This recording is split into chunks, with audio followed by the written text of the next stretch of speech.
Aujourd'hui, notre bon vieux Ragnar Le Breton, je ne sais pas si vous savez qui c'est, si ça vous dit quelque chose. On va revenir sur une vidéo parce qu'en fait, il devait y avoir un procès contre lui hier ou avant-hier, je pense, je sais pas, c'était ces jours-là, pour une agression qu'il a faite sur un parking sur un homme qui a eu 40 jours d'ITT. Il veut revenir parce qu'il nous dit que, en gros, la personne en face a menti. Et il a été condamné à 1 an de prison ferme. On va revenir sur ce qu'a dit Ragnar Le Breton dans les médias ces derniers temps, parce que c'est un influenceur qui a un petit peu comme ça explosé dans les médias, qu'on a vu aller sur des plateaux télé de grandes chaînes. On va revenir un petit peu là-dessus, et puis après, et bien sûr, on s'écoutera cette vidéo et on va analyser tout ça. Voilà, donc on va commencer par cette petite séquence qui a été faite sur France 2, je crois, et où il parle qu'il est fier d'être français. Moi je suis très fier d'être français, donc j'ai une vision de la France qui est... Moi je trouve que tout va bien finalement entre nous, quoi. Je trouve que les médias, oui, jouent un rôle dévastateur dans les relations humaines. Je prends souvent pour référence par exemple ma grand-mère qui est en Bretagne et qui n'a pas accès à certaines connaissances ou certaines choses qui peuvent se passer par exemple sur Paris. Elle regarde BFM TV, elle devient raciste. Mais c'est vrai, c'est vrai. Et alors si elle va sur CNews, tu te racontes pas. Il y a 8 ans, il y a M6 qui m'a contacté pour faire un reportage dans mon quartier à Évreux, qui est un quartier difficile, etc. Il m'avait appelé pour faire un reportage pour redorer l'image des quartiers populaires. Donc il m'avait appelé très mielleux, c'est vrai, sac à merde, oui ça va être super, vous allez voir, on va donner une image extraordinaire. Et quand ils sont arrivés sur place, l'attention était complètement différente. C'est qu'au bout de 2 heures, ils ont vu qu'il y avait plein de gens normaux. Finalement, ils s'attendaient à voir des cassos en motocross. Alors que bon, je leur présentais des gens qui travaillent, qui réussissent dans la vie. Ça leur a pas plu. Et au bout de 2 heures, elle m'a dit, il me faut des djellabas, il me faut des barbus. Et je lui ai dit, mais pourquoi? Il y en a, mais il n'y a pas que ça. Elle m'a dit, oui, mais c'est ça qui vend. Attendez, on va pas se faire chier non plus. Elle a ramené une dame à son balcon, voilée. Elle a fait un plan. Elle a dit, mettez-vous comme ça au balcon, ça fait très Coco Chanel, c'est super. Elle a payé des gamins pour qu'ils disent des choses devant la caméra. Pour moi, oui, les médias ont un rôle dévastateur dans la société. Moi, je suis... Voilà, donc quand on prend la confiance, parfois on est un petit peu, voilà, on donne peut-être un peu trop son avis et sur le côté je suis un gentil garçon, je suis pour la bienveillance, les méchants médias. Alors, d'accord ou pas avec ce qu'il dit, je pense qu'il y a une grande part de vérité sur le fait que certains médias surabusent et surexposent ce qui peut se passer parfois dans les quartiers, parce que on est tous conscients qu'on le veuille ou non, que dans ces quartiers, les mecs qui foutent la merde, ça reste quand même une immense minorité. Mais ils foutent assez la merde pour que ça soit grave et qu'on veuille intervenir et arrêter tout ça, en fait. Et d'ailleurs, le problème aussi, c'est que les populations qui sont autour les défendent beaucoup trop. Personne n'ose s'élever contre ces gens-là. Personne n'ose s'élever contre tout ça parce qu'ils sont trop tribaux tous ensemble. C'est toujours, dès que c'est quelqu'un de leur communauté, il est toujours incroyable, il est toujours ceci, il est toujours cela. Et je l'ai déjà dit, c'est ça leur plus gros problème, c'est qu'ils n'arrivent pas à se séparer de et c'est ça être français, c'est d'abord la société et la culture et la France avant son propre intérêt en fait. Maintenant, on va voir avec comment il a été connu, avec quoi il a été connu, quel genre d'humour il faisait. Donc c'est de l'humour trash en gros, c'est l'humour qui marche. J'appelle ça l'humour Canal+. C'est-à-dire il a donné à manger aux gauchistes. Et il a plu aux droitards aussi parce que il s'est fait passer pour le mec qui recale un petit peu de la racaille et compagnie, mais en faisant le gros beauf comme Canal+, fantasme ce qu'est la France périurbaine et campagnarde. Si vous voulez, genre, tu vas écouter mon frère, tu es bizarre, vas-y. Ok, il est tranquille dans la zone avec la daronne, elle fait quoi, nique sa mère, le mec, je m'en bats les coups de cette pute. Tu t'en vas, Antonio Banderas, tu dégages là. Antonio Banderas, ta grand-mère la pute, toi tu fais quoi, toi? Et ben voilà, il est parti pour 48 heures, SCH.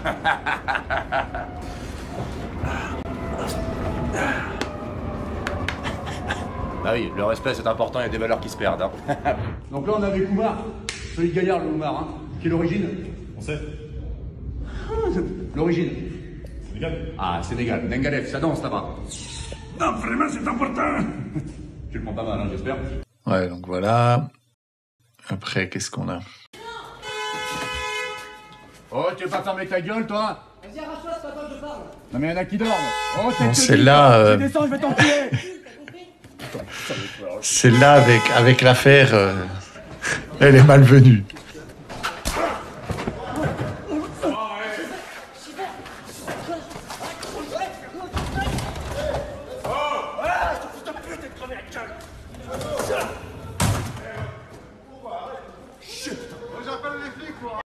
Voilà, donc c'est de l'humour où ça se moque pas mal du côté racaille. Je te demande pardon. Ah, t'as pas compris, tu veux que je te fasse un dessin, frère? Calme-toi, Jérémy, c'est un conseil d'amis. Eh, frère, commence pas à me choper, c'est sur le corps là, mec, j'ai niqué ta race, voilà. Qu'est-ce que tu vas faire? Mauvaise pioche, Jérémy.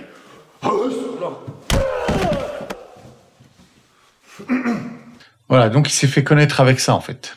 Donc maintenant, on va voir un petit peu ce que lui en dit, parce qu'en gros, ce qui est ressorti des médias, il en parle un peu, mais je vous fais juste un petit résumé juste avant.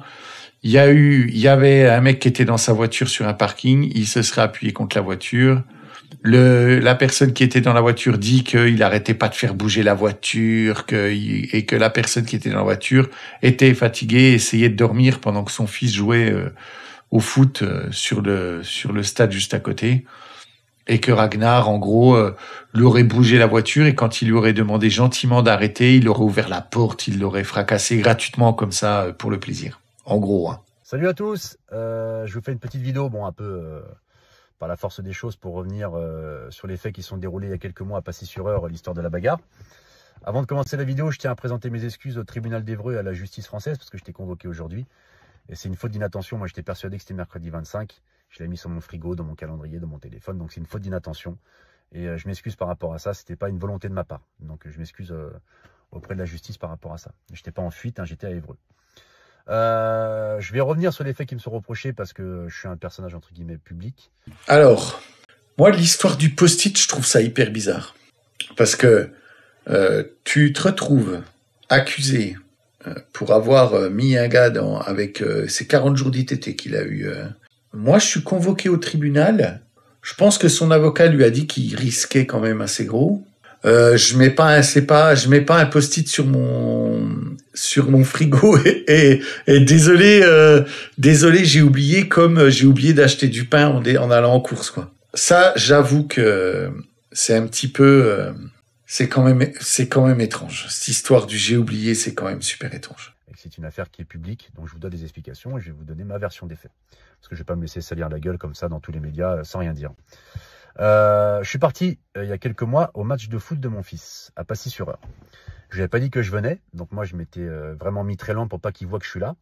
Donc je m'étais mis vraiment très excentré du terrain de foot, je m'étais mis au niveau du parking. Pour vous dire à quel point j'étais loin, même les parents des enfants de ma propre équipe de foot n'ont pas vu que j'étais là. Donc c'est pour vous dire, j'étais vraiment très excentré. Donc j'étais sur le parking. Et en fait, je suis sur le parking comme ça, puis à un moment donné, hop, je suis debout et je m'adosse comme ça, je m'appuie légèrement sur le feu arrière d'une voiture. Je m'adosse.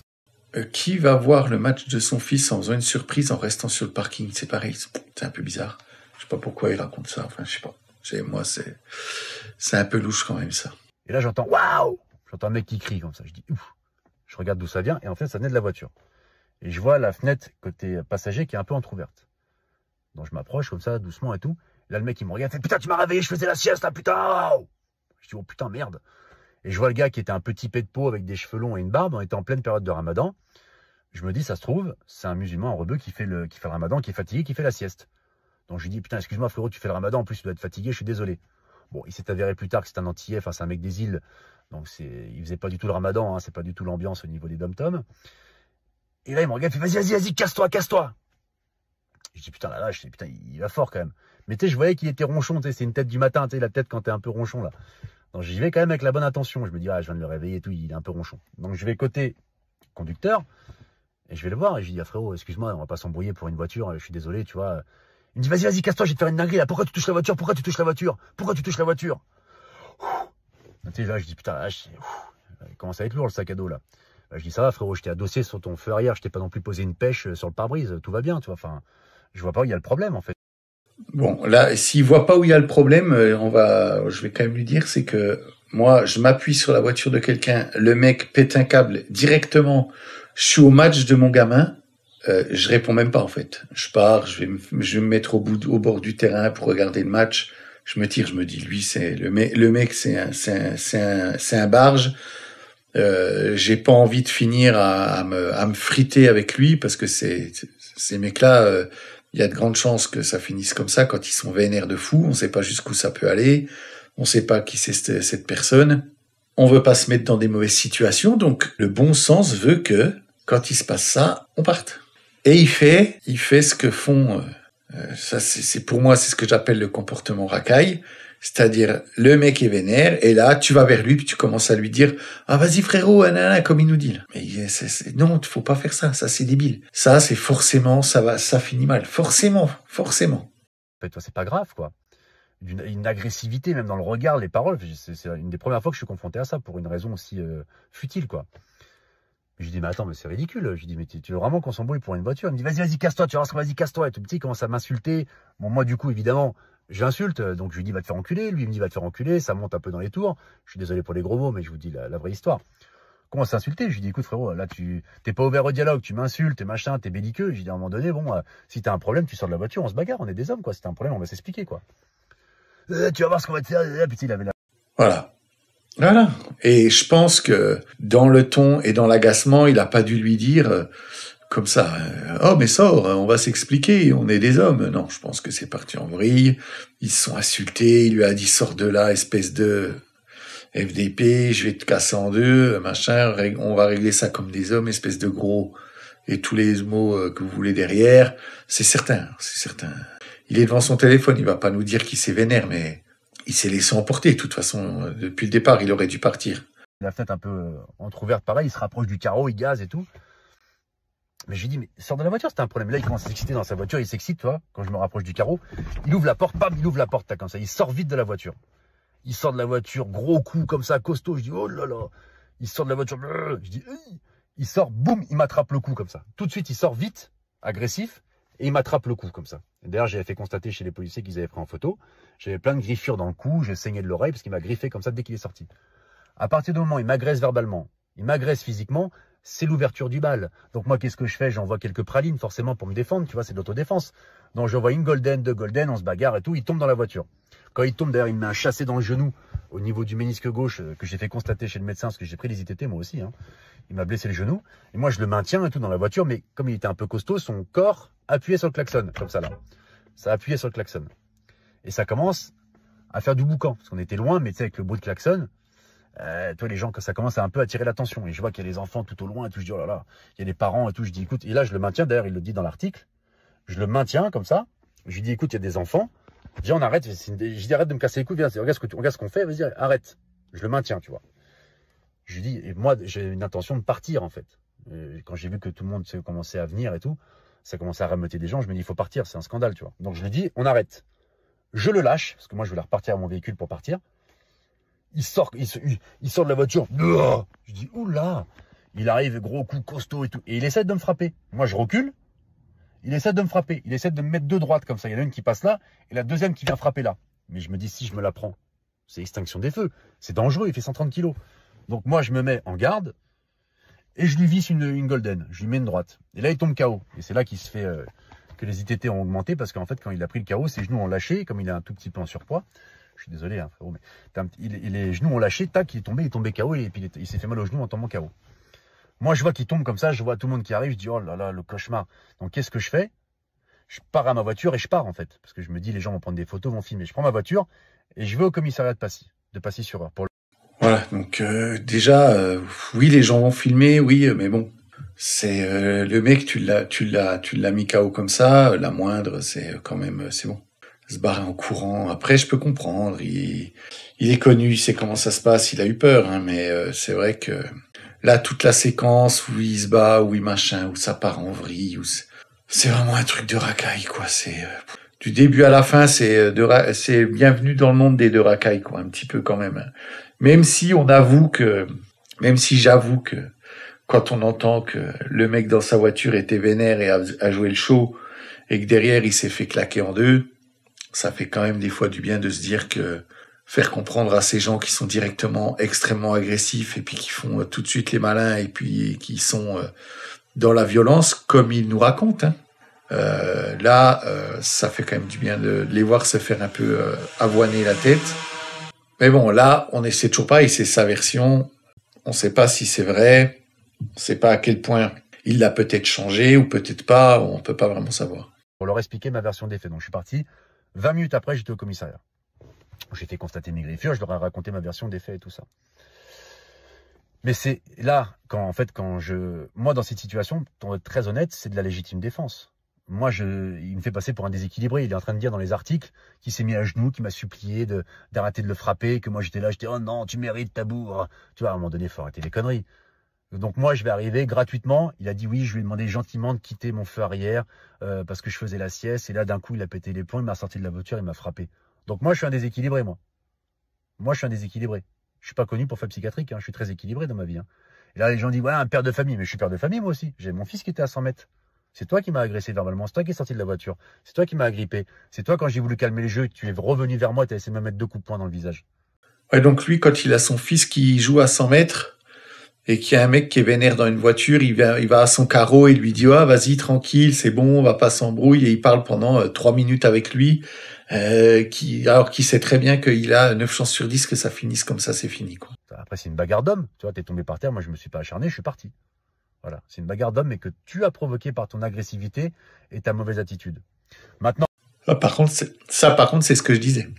C'est vrai que celui qui était dans la voiture, s'il n'était pas content qu'il s'adosse un petit peu, qu'il s'appuie à peine sur son feu, surtout que c'est pas quand même très grave, hein, c'est bon. Après, c'est vrai que certains, des fois, ont des boutons en ferraille, si c'est un jean ou quoi, derrière, sur l'arrière du pantalon, et ça peut un peu rayer les voitures. Voilà, je pense pas qu'il ait abîmé quoi que ce soit. Mais c'est sûr que le mec lui a mal parlé, il l'a envoyé chier alors qu'il aurait dû plutôt le faire de manière polie. Non, les gens disent oui, dans les articles, il y a un expert en sport de combat. Je suis pas un expert en sport de combat, je suis nul. J'ai fait 8 mois de MMA, j'ai fait un faux combat en Suisse, ou même un combat organisé, j'ai réussi à me blesser à la carotide. Je suis pas bon, je sais me défendre, voilà, comme tout le monde en fait. Mais je suis pas un spécialiste des sports de combat, faut arrêter les conneries. Donc en fait, c'est aujourd'hui, tu te fais agresser verbalement, physiquement, il faut pas te défendre. Et quand tu te défends, tu te fais passer pour un monstre, regardez ce qu'il a fait devant les enfants et tout. Mais c'est pas moi qui ai créé cette situation. Ah, ça commence à découvrir les joies de notre nouveau monde et l'interdiction de se défendre. Vraiment, c'est pas moi qui ai créé cette situation-là. C'est regrettable parce que la violence, c'est vraiment la dernière des solutions et je suis désolé, mais il y a des situations, des fois, où tu peux pas faire autrement. Comment je fais, le mec qui fait 130 kilos, il est là, il m'agresse, il essaie de me frapper. Je dis, les gars, je suis obligé à un moment donné de riposter. C'est pas la solution. Je suis désolé, parce que c'est pas une bonne image, mais il faut pas me faire passer pour un fou. Je suis pas fou, je suis père de famille moi aussi. Et si on pouvait l'éviter, je l'éviterais, tu vois. Mais on peut pas insulter les gens gratuitement comme il fait. Enfin, tu vois, c'est bizarre, quoi. Voilà. Donc moi, c'est vraiment mon ressenti. C'est la vraie histoire que je vous raconte. Je suis pas là pour vous raconter des pipeaux. Hein. J'ai raconté cette version-là aux policiers. Vous pouvez demander si vous voulez vous renseigner et tout ça.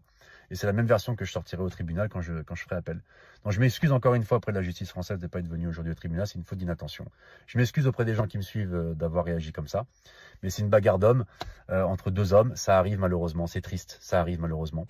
Si un jour on peut se faire une poignée de main, lui et moi, et puis réparer les choses, ça serait avec grand plaisir parce que moi j'ai pas de rancœur dans le cœur, mais il faut que chacun mette ses torts. Bonne soirée à tous et encore une fois désolé pour ce mauvais épisode. Bisous, faites attention à vous. Donc voilà sa version. Effectivement, quand on entend sa version, s'il nous dit toute la vérité, même si je pense que c'est pas exactement la vérité. Il y a tout, on a toujours déjà, on a chacun notre vérité, notre perception de l'environnement, notre perception de ce qui s'est passé. Donc forcément, c'est jamais vraiment la vérité. Mais une chose est sûre, que si ce qu'il dit c'est vrai, moi je vois 2 erreurs. La première erreur, c'est que Ragnar le Breton est allé à son carreau, qu'il a voulu arranger le truc, continuer de discuter. Ça c'est stupide. Quand un mec est énervé, ça sert à rien, ça n'a aucune utilité. Après il nous dit ouais, le gars il est sorti, il avait un coup de fou, ça se voit. S'il est allé à son carreau comme il nous dit, il a bien dû voir que le mec dans sa voiture, c'était pas un guignol non plus. Donc il fait un peu le gars surpris, j'ai été surpris, c'est pour appuyer le fait que c'était pas prémédité, qu'en fait il s'y attendait pas, que ça lui a fait peur et que du coup il a un peu perdu ses moyens et tout ça. Après, c'est clair que quand on voit un mec très costaud sortir de sa voiture et que si effectivement il l'a attrapé au cou comme ça, tout ce qui a suivi derrière, on aurait fait pareil, on se serait défendu et le mec, si on avait pu lui mettre une patate et qu'il tombe et puis qu'il se relève pas, on l'aurait tous fait et c'est normal en fait. C'est normal qu'on puisse se défendre. Par contre, il est en train de découvrir que la justice française, c'est pas la même justice pour tout le monde, parce que vu qu'il est pas, après il est pas allé au procès, hein, puis ça les juges détestent. Ça, son excuse elle est bidon, la faute d'inattention, non, c'est impossible. Personne n'oublie qu'il a un procès, c'est tout. Il a juste pas voulu y aller parce qu'il pensait que c'était gagné d'avance, parce qu'il s'est dit c'est bon, j'ai dit que je suis allé, c'est pas de ma faute, c'est lui qui m'a agressé, patati, légitime défense comme il le dit. Après, si c'est la vérité ce qu'il nous raconte, c'est vraiment, pour moi c'est quand même de la légitime défense, même si après on peut un petit peu, c'est discutable. Tout ce qui s'est passé avant que la violence arrive, c'est-à-dire qu'il a fait que des mauvais choix, il a fait que des choix qui auraient pu l'amener à la violence, et c'est pour le coup ce qui s'est passé. Il a juste eu de la chance que le mec dans la voiture, c'était pas un détracos, puis qu'il est pas sorti avec une lame de 20 cm, puis qu'au lieu de l'attraper à la gorge, il lui est planté la lame dans le cou en fait. Si quand il a touché la voiture, il était parti directement voir le match de son fils en faisant juste un petit oh pardon, et puis qu'il serait parti, ça se serait arrêté là en fait. Et au pire, il aurait été vers les gens, le mec l'aurait suivi, il serait venu, il y aurait eu des témoins comme quoi c'est l'autre personne qui l'aurait provoqué, qui aurait essayé de l'agresser, et puis là le procès serait passé différemment. Voilà, là, regardez cet article de France Info à l'époque, là. Hein. L'humoriste Ragnar Le Breton condamné à 1 an de prison ferme pour des violences dans l'Eure. En mars dernier, l'humoriste s'en est pris à un père de famille devant son fils de 12 ans, alors qu'il faisait une sieste dans sa voiture. Vous voyez à quel point, quand les médias ont décidé que vous étiez le coupable, là, la phrase... devant son fils de 12 ans. De ce que nous dit Ragnar, c'était le parking du club de foot, il y avait un match, les gamins étaient en train de jouer sur le stade. Apparemment, c'est pas vraiment devant le fils. Je pense que ils se sont fiés à ce qu'a dit la personne qui a perdu leur combat en fait, hein. Et je pense que il l'a mal pris, il a été vexé, puis du coup, il a fait celui qui demandait rien à personne et compagnie, hein, on les connaît, hein, vous savez ce que c'est. Quand ils font les malins et quand ils sont en train de gagner, ça bombe le torse, puis dès qu'on en éclate un, tout d'un coup, ça chouine, ça pleure, ça dit que ça a rien fait, ça porte le sac des courses de la maman, tout ça. Enfin, vous connaissez le racaillisme qu'on a partout. Voilà, par contre, là, je vais juste un dernier mot sur le fait qu'il ait pris 1 an de prison ferme. Pour une bagarre, 1 an de prison ferme. Je rappelle, hein, pendant le PSG, le soir du PSG Inter, il y a eu des hommes qui ont tiré sur les gendarmes ou sur les policiers avec des mortiers. Ils les ont agressés, ils ont essayé de les frapper. Eux, ils ont pris 2 mois avec sursis et un petit stage. Donc, une bagarre de Mongols sur un parking, ça finit, on prend 1 an ferme. L'agression des forces de l'ordre dans un Paris qui était en état de guerre quasiment. Là, c'est 2 mois avec sursis et puis un petit stage, bien sûr. Bah oui, voilà ce que c'est la justice. Encore une fois, là, je crois que dans cette affaire, de la part de la justice communo-gauchiste, il y a quand même un délit de faciès. Vu tout ce qu'il avait déjà dit dans les médias et vu qu'il était connu, on n'a pas parlé d'agression raciste et compagnie, mais je peux vous dire qu'il y arrive la même chose. Mais c'est pas Ragnar Le Breton, c'est pas quelqu'un qui a pu, chez qui on pourrait dire que sans problème, ah ben non, on le connaît, il est pas raciste. Si c'est pas quelqu'un comme lui, je peux vous dire que la personne en face aurait dit qu'il l'avait insulté, que le racisme aurait été reconnu. De toute façon, voilà. Aujourd'hui, si on bouge le petit doigt, c'est 1 an ferme. Voilà ce qui se passe. C'est du délit de faciès parce que on a aujourd'hui ce racisme anti-personne qui ne se veut pas d'extrême gauche en fait, hein, qui ne se veut pas communo-gauchiste dans sa manière d'être, de parler, de voir le monde. Qu'est-ce qui peut faire que il se paye c'est 1 an de prison ferme? Ça n'a aucun sens, même s'il n'était pas au procès. C'est complètement stupide. Quand on voit que des mecs qui agressent avec des armes, qui peuvent blesser gravement des gendarmes, des représentants de l'ordre en France, c'est 2 mois avec sursis, et là 1 an ferme. Pour moi, ça c'est un peu c'est ce qu'on pourrait appeler aujourd'hui vous savez, ce qu'on dit le racisme anti-blanc, mais moi je trouve que c'est plus un racisme un racisme anti-opposition, vous voyez. Dès qu'on s'oppose idéologiquement, dès que idéologiquement on n'est pas dans leur ligne, eh ben on est sévèrement puni, comme dans toutes les sociétés totalitaires où on fait taire les opposants à notre idéologie. Et c'est exactement ce qui se passe. Et je pense que là, il a eu aussi, parce que c'est quand même un mec qui dégage, il est costaud, hein, Ragnar, c'est... Le mec, quand il est sorti de sa voiture et qu'il a voulu l'attraper, il a fait le fou, hein, parce que c'est pas, même si le mec était costaud, lui, c'est pas un enfant de cœur. Donc voilà, Ragnar le bagarreur qui a gagné la bagarre mais qui a perdu son procès et qui nous fait un petit peu de je recadre, il chougne un petit peu quand même. Mais fallait aller au procès, monsieur Ragnar, ça c'est une grave erreur, c'est plutôt une faute d'orgueil. Il faut savoir mettre son orgueil dans sa poche, il fallait aller à votre procès.